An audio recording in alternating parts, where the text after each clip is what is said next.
This video is brought to you by MagBak. Today we're looking at the first 10 things you should do if you've just got your brand new Galaxy S23 Ultra. Now together, these tips and tricks are going to help you get the most out of OneUI 5.1 as well as this phone's features, battery life, and performance. But before we get started, I am doing a giveaway on this brand new iPhone 14. And if you want a chance to win, be sure to like this video, subscribe to my channel, and leave a comment with your Instagram username. And then follow me on Instagram where I will announce the winner on April the 29th.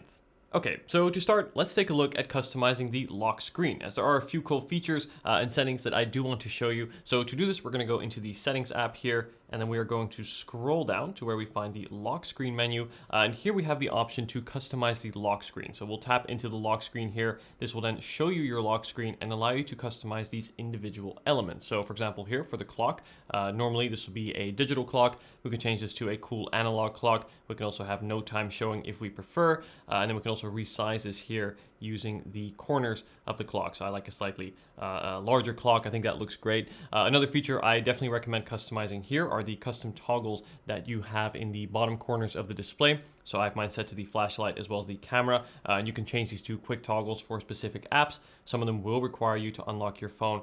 This is a great way to quickly access those functions right off the lock screen. So again, I have the torch and then I have the camera as well. And then of course you can tap into wallpapers to change your wallpaper. Now we'll go ahead and tap done here.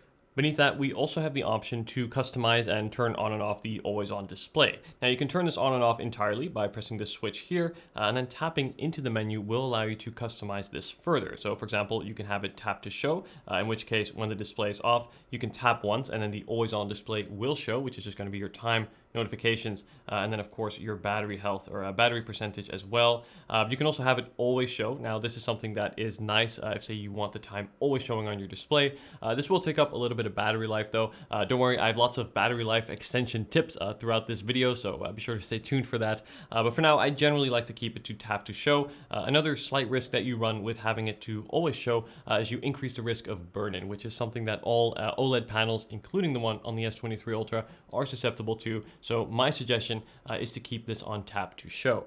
And now if we go to the home screen, one of the great features on the S23 Ultra is the system toggles. So if we swipe down from the top right menu here, you can see we have access to some really core system functions. We can turn on and off the Wi-Fi, activate the flashlight, change the brightness, etc. You see we even have a second page of options. But to really get the most out of this feature, you want to customize it, right? So what you can do is tap on the three-dot menu here in the top right, and then we can tap on the edit button menu. And here on the top, we'll find a list of all the buttons available. Let's say we want to drag in a new one. For example, create a note. We can just go ahead and press and hold with our finger and then drag it down into the page. We can add it to a second page if we like as well. Great way to add and remove features from this list. Now, my suggestion is to leave the most common features or the ones that you want most along the top and on the first page, as these will be easiest to access, particularly the first four, because as you can see when you swipe down, or actually the first six, those are the ones that you see without having to do that secondary swipe. So you see the new note that we just added will now be in the front. Going back to the same three-dot menu, we also have the quick panel layout function. And there's one feature in here or one setting in here that I really recommend you turn on, and that is to show the brightness control always. Now, normally speaking, the brightness control wouldn't show if you swipe down. Instead, you'd have to swipe down once again. But the brightness is something that I often find myself changing, whether it be at night when I want it nice and dim, or during the day outside when I want it nice and bright. So having it always show is just really convenient to quickly be able to adjust this as you go. And then lastly here in this three-dot menu, we also have the status bar option. So if we go and tap that, the status bar refers to the sort of top left side of your screen here, where you can have it actually show your notifications. So you can have it show either as icons, the number of notifications, or you can keep it very clean like I prefer. I like it to be nice and open, not as cluttered. Though I do like to turn on the battery percentage, that's there on the top right, to keep an eye on that at all times. One of the best features of the S23 Ultra is, of course, that super large display, great for consuming content, but a little bit less great when it comes to one-handed usability. And this is where this next feature, one-handed mode, comes in. Now, what you can do is simply swipe down on the bottom of the display, and as you can see, that will instantly shrink the entire phone's display, and you can have this either on the left or right side. You can press the arrow. I'm left-handed, so I prefer it on the left side. You can even move it up and down here with this line menu on the top. This is a really great way to quickly quickly access all four corners of your display comfortably with one hand, and also I think crucially access the other end of the keyboard. So if say you are walking down a busy street, you quickly need to type in a message, this feature is really useful, and I especially like how easy it is to activate and to disable. All you have to do is swipe down from the bottom of the display. There we go, there you go, right there. Get it smaller and larger, very easy like that. And because it's so easy to use, I find myself using it often. So to make sure this is activated, you're going to go into the settings menu, and then we are going to scroll to advanced settings. And then in here, you find the one-handed mode, and you're going to want to make sure that that is activated. And you can also activate this two ways. So you have the gesture, and then depending on your layout, you can also use a button if you choose that layout. I prefer the swipe gestures. We'll look more at that in a sec, but just a simple swipe down to activate, swipe down again to remove. Today we look mainly at essential software tips and tricks for the S23 Ultra to make your experience even better. But equally important to that is the hardware, and a great way to protect it and add functionality to it is with MagBak. MagBak create elegant and functional accessories for your S23 Ultra. And this is the MagBak case, here in a sleek black color made of a grippy and impact absorbent silicone that is drop tested for up to 6 feet. This MagBak case introduces MagSafe to the S23 Ultra line, which opens you up to a wide range of accessories, including much more seamless wireless charging. No need to carefully align, just magnetically place and it will automatically align itself and charge. And here's the best part, the MagBak case is also compatible with MagSticks. This means you can mount your S23 Ultra to any surface by adding a mag stick, for example a dashboard, a kitchen, or even a wall. And if the surface is already metallic, just place the case to mount. The impressive array of magnets inside the case also let you add accessories like the MagBak wallet. The Napa leather wallet seamlessly attaches to the back of the case, and because MagBak uses more magnets than traditional MagSafe, the magnetic strength is far superior, in fact 2 to 3 times stronger, which for a wallet is especially important.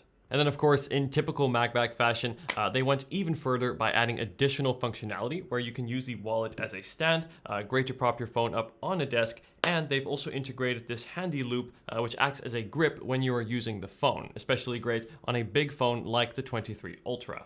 The wallet can hold up to 6 cards or cards and cash thanks to having dual pockets. To learn more about MagBak and add protection and functionality to your S23 Ultra, be sure to click the links in the description and use code Dion Schuddeboom 15 off for 15% off your order.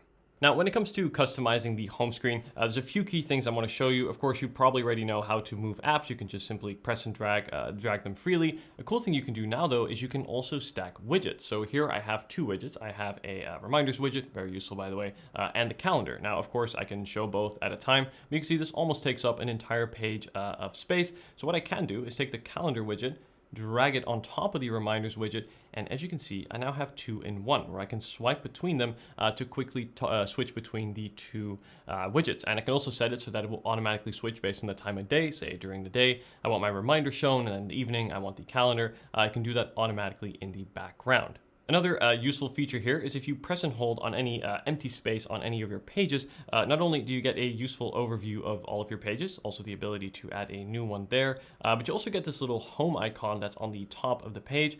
You can see that on my first page, it is actually sort of bolded and outlined, and that means that this is the home page. In other words, whenever I go back home or when I restart my phone, it's going to go to this page as opposed to the second page. And as you can see, I can rearrange this or reassign rather the home page if I choose. And of course, you can only select one. So in this case, I have the first page. And then one of my favorite features of Android in general, and especially on a phone as awesome as the S23 Ultra, is split screen view. Now to do this, let's open up a YouTube app, for example, and then to open up a second app alongside this, we're going to launch the multitasking menu. So in this case, swipe to the top and then right, and then we're going to click on the app icon on the top here, and then we can enter split screen mode. So we can open split screen view, and then we can select a second app to open, say for example Chrome. So as you can see, I could be browsing the web here whilst I am watching a video about a product on the other screen. And I can also rearrange them with this little 3-dot menu, so I can prioritize more space to YouTube or more to the web browser. I love this feature as it properly takes advantage of this very large display, and of course is really, well, true multitasking, not very far off from what you'd get on a proper desktop computer. Now, what I think is especially cool though is you can actually save this instance of having 2 apps at once. What you can do is tap on this 3-dot menu, and then we have the option to click the little star, and then we can add this to the home screen. Now, if we go back home, we go to the last page here, you'll see a new icon. Oh, actually already had one earlier. We have a second one now. And as you can see, this is a 2-in-1 icon where you have both the YouTube app and the Chrome app. So tapping on this will automatically open one instance of each of those apps, and it will also memorize how exactly you have this set up. This is a feature I use all the time. You see on my home screen here, I have one for Amazon and YouTube. I love this feature. Apple, please add this to the iPhone. And then the last feature when it comes to the home screen that I want to cover is if we go into the settings tab here and then we scroll up to where we find home screen, we also have the option to change the grid size. Now, the grid size will determine how many apps you can fit on your home screen. Now, of course, the larger the grid, for example, 5x6, means you can squeeze in more icons, but of course, the individual icons are going to be a little bit smaller, where the smaller size, or larger size rather, the 4x5 grid, a smaller grid will allow you to fit less icons but give more screen space to each icon. So I'm pretty picky with what apps I have on my home screen. As you can see, I don't have too many, so I prefer the smaller size, making it extra easy to find the app I'm looking for. You can also customize this separately, both for the home screen as well as the app screen. For those that don't know, the app screen is this screen right here, so you can also change the size for that separately if you wish as well. Now, another really unique and special feature that you get, of course, only on the S23 Ultra is the S Pen. Now, this is a feature, or rather a tool, that is really quite powerful, as there's quite a lot you can do with this. And right now, I just want to go over some of my favorite features of the S Pen, as well as some key settings. So the first thing that you can do right away is if you take out the S Pen, so I got it on my phone here, and if I take it out, you'll see that the phone automatically turns into a notepad. And as you can see, I can immediately start writing a note right on the lock screen here. Really great. I can even draw a little diagram, add any text, check mark, whatever I want. I can then also add more space by pressing the arrow underneath. You have your eraser tool as well to quickly remove things. And then, of course, you can also save your note in the top right, and this will then be stored in the Notes app right on your phone. So very useful. This is quicker than unlocking the phone, opening a Notes app, and typing it in manually. Very quick. Just simply start drawing right on the lock screen. Now, if I go ahead and put the pen back in here, I'm going to go ahead and unlock the phone here. And if I take it out once again, we get a new menu that's called Air Command. And that's this little strip of icons here that you see on the right-hand side of the screen. And this here is going to open up a bunch of functions and really options, or things to do rather, specifically with the S Pen. Now, there's a few things that I really like in here. And the first is this first option where it will open right into the Notes app, where once again, we can start a note. So I don't know, let's say here, hello. Another cool thing, by the way, on the bottom here, if you scroll to the right, we see this little shapes icon, and this will allow us to actually draw a shape, and it will actually correct the shape and create a much neater shape. So if you have a really bad handwriting like I do, this is a great way to make your notes a little bit more legible and also save you time. So it's great if you want to draw a quick, I don't know, a floor plan or some sort of diagram. This is very useful. Another cool thing with the S Pen is you can not only use it to write on a notes document, you can also use it to write in a text field. So here, for example, we have the title of this note. I can go ahead and type in the word test, like so. As you can see, it even recognized my horrible handwriting. That's quite a compliment to the S Pen's ability. And as you can see, it's just type test there. Another cool feature, if we go ahead and pull up this menu here, we can also pull up a little keyboard and quickly type with the S Pen as well. So if your handwriting is really bad, like mine, this may be useful to have too. And there we go. So we can go ahead and save that note. And then as you can see, if we go back here, we'll see all of our notes, including the one that we just created as well, saved right in this notes document. Another neat feature about the S Pen, if we go ahead and pull it out, we can actually press on this little button. You'll see it has this little button here on the side. If we press and hold on that button, what it's going to do is it's automatically going to open up the camera menu, or camera app rather, where as you can see, we can now see myself and of course you guys as well. And we can actually flip the camera by double pressing the button here on the side. You got the candle that I have off frame there, and then flip it again to bring it back to the front. And we can also take a picture by simply tapping the button here on the S Pen. Really great if, say, you want to put your phone somewhere further away, get a group shot, and then you can subtly press the button here on the S Pen and get that perfect shot. And then finally, the last feature that I really enjoy with the S Pen is the ability to write in your calendar. So what I'm going to do is I'm just going to open up my calendar here, go and search for it. Oh, there it is. And what I can do is you have this little pencil icon here in the top right. Go ahead and tap that, and now I can literally draw on my calendar. So say I can move into a date. I can say write something, let's say here, 12 o'clock, meeting. for example, something like that. And this will then automatically save inside the calendar. Go ahead and press save there. A great way to quickly make note of a new calendar event where you can then later go in, clean it up, and add a proper event. If you want to quickly write something on your calendar, you can do that right with the S Pen. Now, those are a few of the key features that I think I use most with the S Pen. I can do more whole dedicated videos talking specifically about this, but there's also a few settings that I want to show you. And the first here is we're going to go into the settings app here. And then we're going to scroll down to where we find advanced settings, and we'll tap on S Pen. And here we have all of the S Pen related settings. Now, first, let's take a look at Air Command. Now, Air Command is that secondary menu that we saw earlier. That's this menu here. When you pull out the S Pen, it gives you all of those functions. This strip can be highly customized, as often the case with Android, specifically with OneUI 5.1, which is really great. So what we can do, we can tap into this here. We can change the view, so you can have a more standard view, which will give you the text, the names of the applications as well.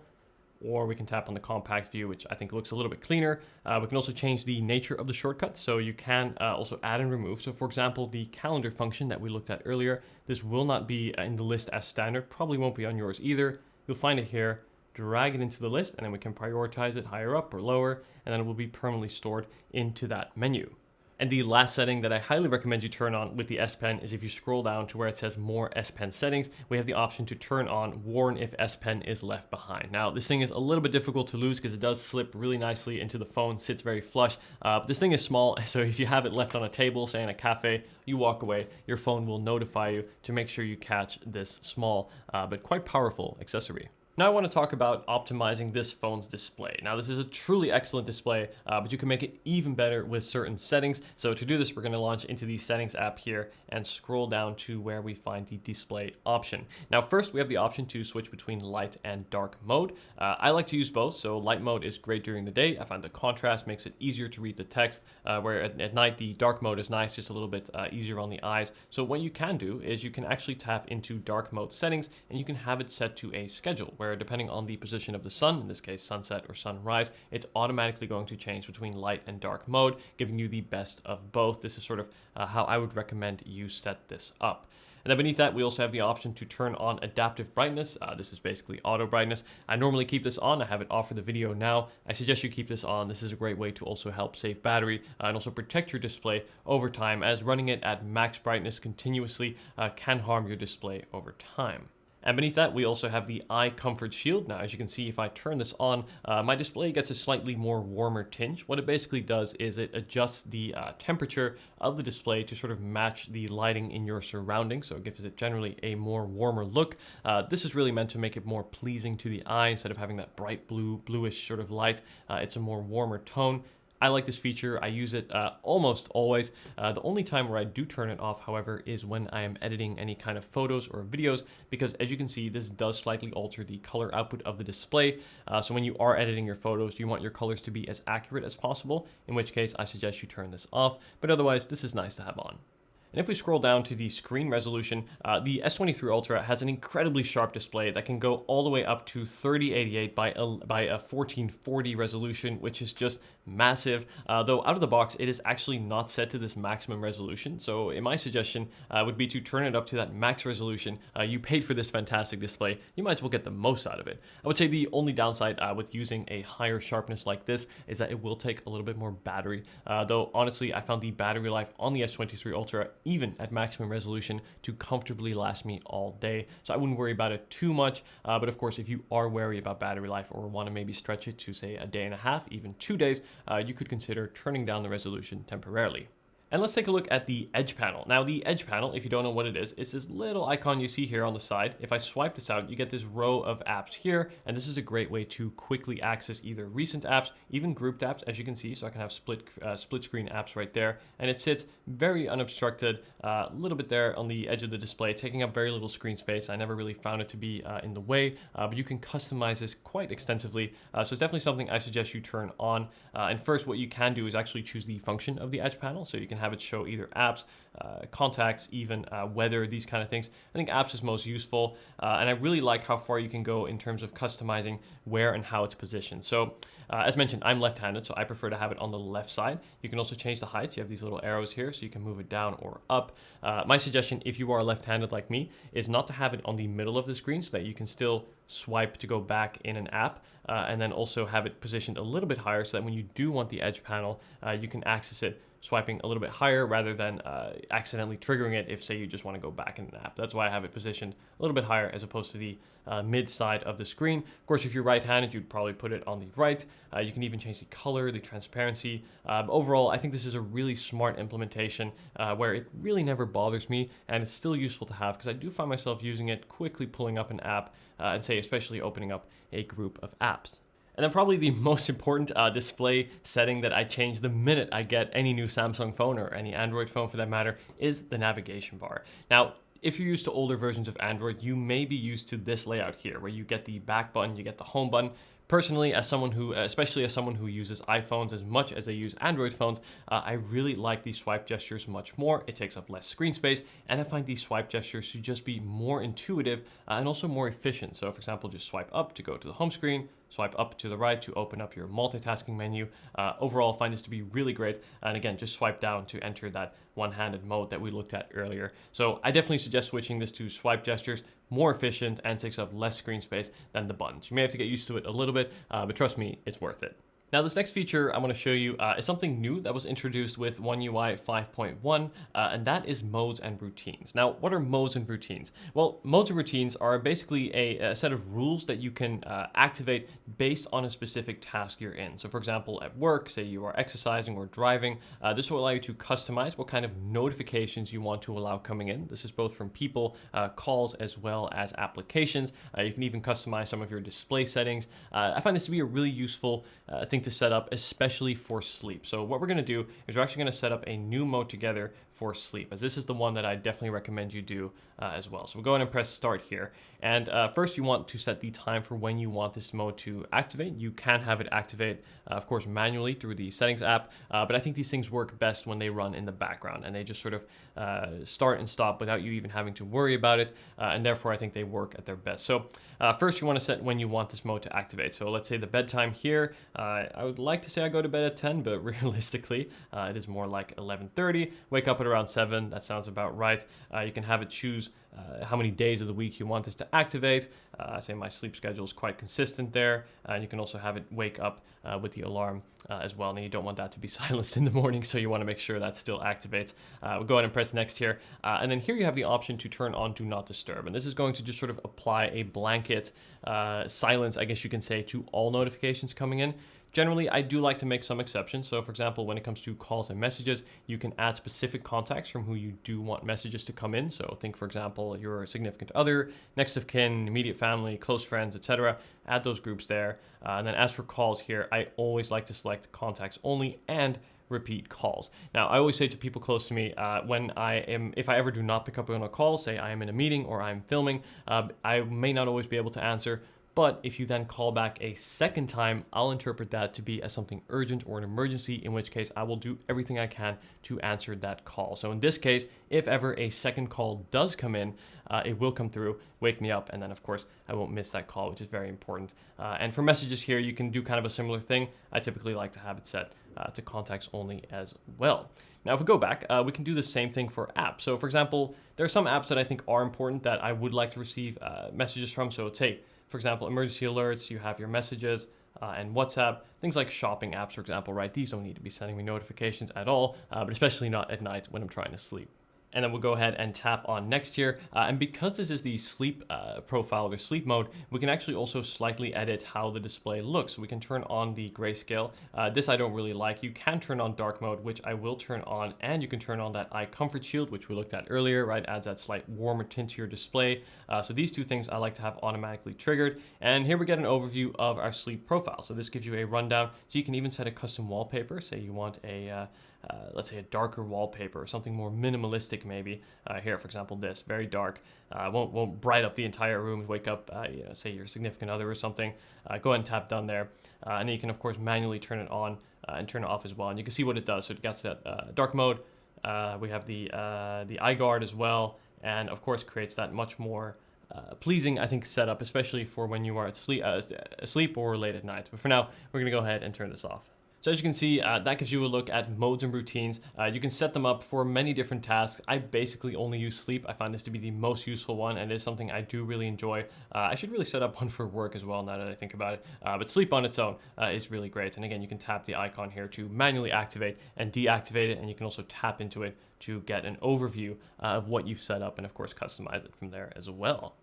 Now I want to talk about probably the most important tip when it comes to saving battery on the S23 Ultra or any smartphone for that matter. This is good for your battery life, but also good for your well-being, and that is to limit the number of notifications that come in. So if we're in the settings page here, scroll down to where it says notifications, tap on app notifications. This is going to give you an entire list of all of your applications, and you can see that pretty much every application here is going to want to send you notifications. But the reality is, I would say over half, if not 2/3, truly don't need to send you notifications. Air Command, not necessary. Android Auto, nope. Intelligence, nope. Bixby, nope, don't even use that. Galaxy Themes, Gallery, right? These are all apps that do not need to be sending me notifications. Certain ones like Instagram, for example, I do like to turn on. Messages, I like to have on as well. Meta App Manager, don't even know what that is. Blockchain. So a lot of things, as you can see, I do just turn off. And every time I go through this menu, I find myself turning more off. And this is great for your battery life because this is going to activate your screen less often, have your phone go off less often, which means you spend less time on your phone. Because I don't know about you, when I get a notification, chances are I'm going to unlock my phone, jump in a couple apps, refresh a couple feeds, check my email, etc. So the more notifications I get, the more the screen time. And again, that's going to take up battery as well. So all in all, limit the notifications as much as you can. This way, when your phone goes off, you know it's something important and something that is worth the distraction or worth your time when you're busy during the day. Another area that I like to customize and set up is the sound and vibration. So if we go into the main settings page, we scroll down to where we find this menu. Now I generally like to keep my phone in silent or on vibrate, as this I think is a great way so that I still feel the notifications come in, but it doesn't disrupt those around me. So generally vibrate is great. And then a setting that I always like and I really enjoy having on the 23 Ultra is you can actually change the vibration intensity, but not just can you change it for all of your notifications, you can actually have it set based on what is coming in. So this way, as you can see, if it's something important like a call or a notification, I have the vibration intensity set to max, right? Whereas if it's just a system notification or something to do with the media I'm listening to or watching, I have it set to lower, and I notice this difference immediately. So this way, when my phone is off and in my pocket, based on the intensity of the vibration, I'll know whether it's one of these or one of these. In other words, without even having to check my phone, I'll know if it's worth checking or what has come in. And then here on the main page, we also have the sound quality and effects. And here you have the option to turn on Dolby Atmos. This is something that I generally like to turn on, both generally as well as for gaming. If say you are listening to audio or video or watching a movie that is Dolby Atmos supported, it will automatically use that sound and get you the best sound quality. So generally like to keep this on.